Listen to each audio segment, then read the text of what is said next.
Today we're going to have a reflection on the concept of the value of time in Islam, from an Islamic perspective. And I'm sure that you all know the value of time, that it is precious. We hear this all the time. We hear it from our parents, we hear it from our teachers, we hear it from our colleagues. Our inner instinctive nature tells us and makes us feel depressed when we've got something to do, a duty, and we procrastinate and wait and delay it. We feel it in our anxieties, we feel it in our mental state.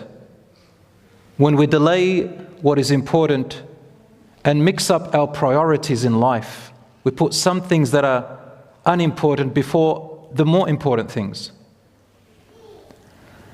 And our time and life is passing by very quick in the meantime. I remember when I was about 14 years old, and I had an older friend. We were at the masjid in the mosque back in Lebanon, and he said to me a very simple statement. A very simple statement. He said to me that I went back home and asked my mum. He said, you know, 100 years from now, 100 years from now, not a single person that's living right now on the face of the earth will be alive. Let's say 120. 7 billion people will be wiped off the face of the earth in 100 to 200 to 120 years. Yeah, if you think about it deeply, it's scary. So I went home and asked my mum and my dad, why am I even studying? Why am I even going to have to go to work? Why do I even have to get an education? Why do we even have to do anything? Since we're all going to die anyway, what's the point?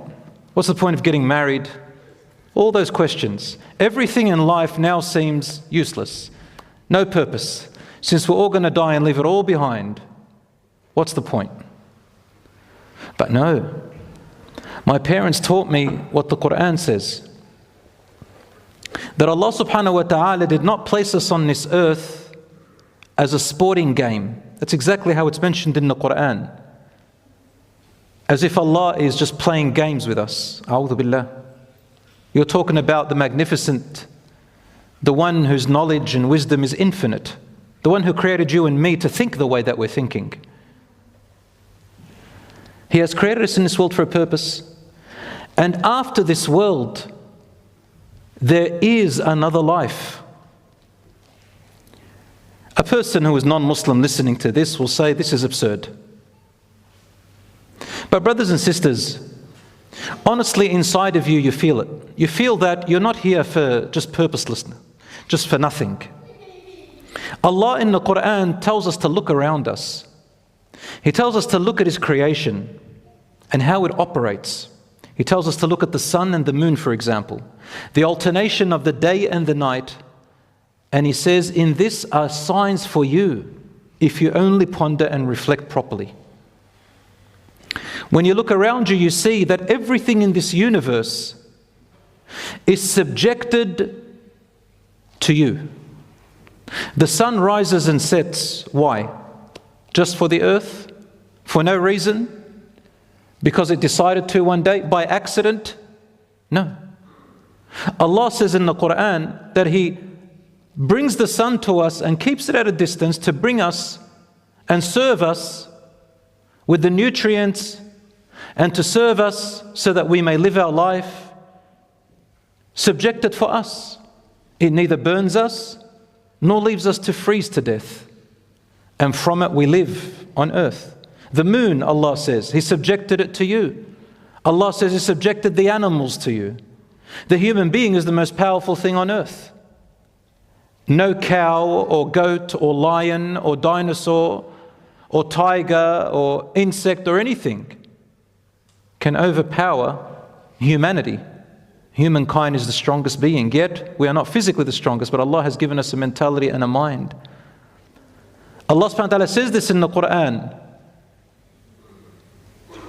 وَسَخَّرَ لَكُم مَا فِي الْأَرْضِ جَمِيعًا. He subjected everything in this world for you. So there has to be a reason why. And when you look at it, it has two things. What does it have? Purpose and what?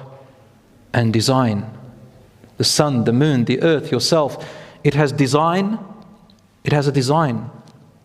And it has a purpose. When something has a design and a purpose, there must be an intelligent maker behind it. It necessitates that. So brothers and sisters, I can go on and on about the purpose of life. Allah subhanahu wa ta'ala created us in this world. And this is what I can tell you.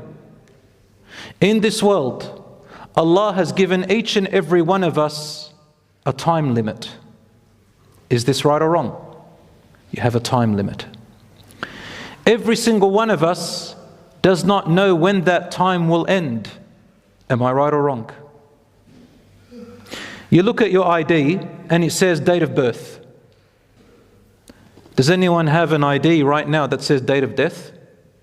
No. Every one of us has a time, and not one of us knows. Therefore, it is the most valuable thing we can spend. Time. Every one of us has 24 hours. Every one of us has the same time as everyone else.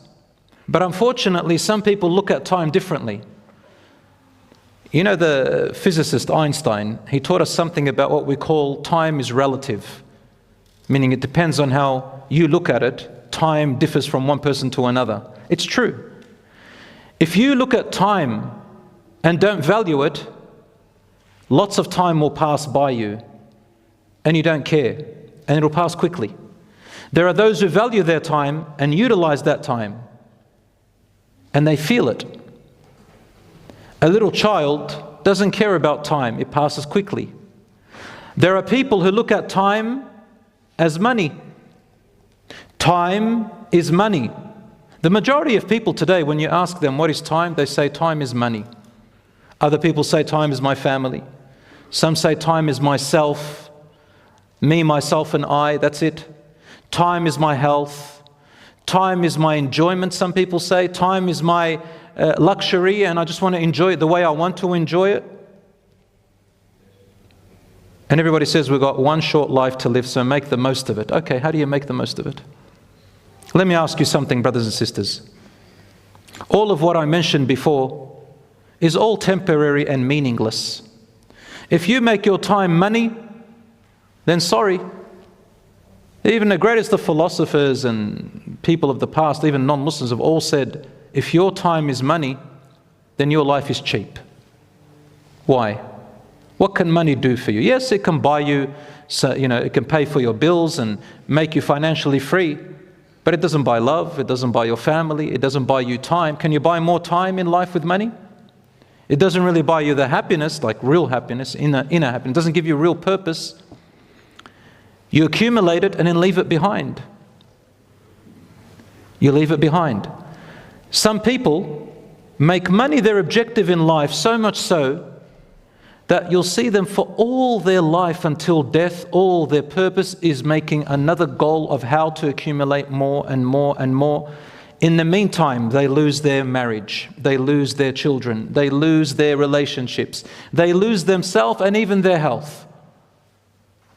Many people like that spent their time after meaningless purposes. They make it meaningful to themselves and as a result lost the most valuable people to them. There are billionaires who write about this and talk about this.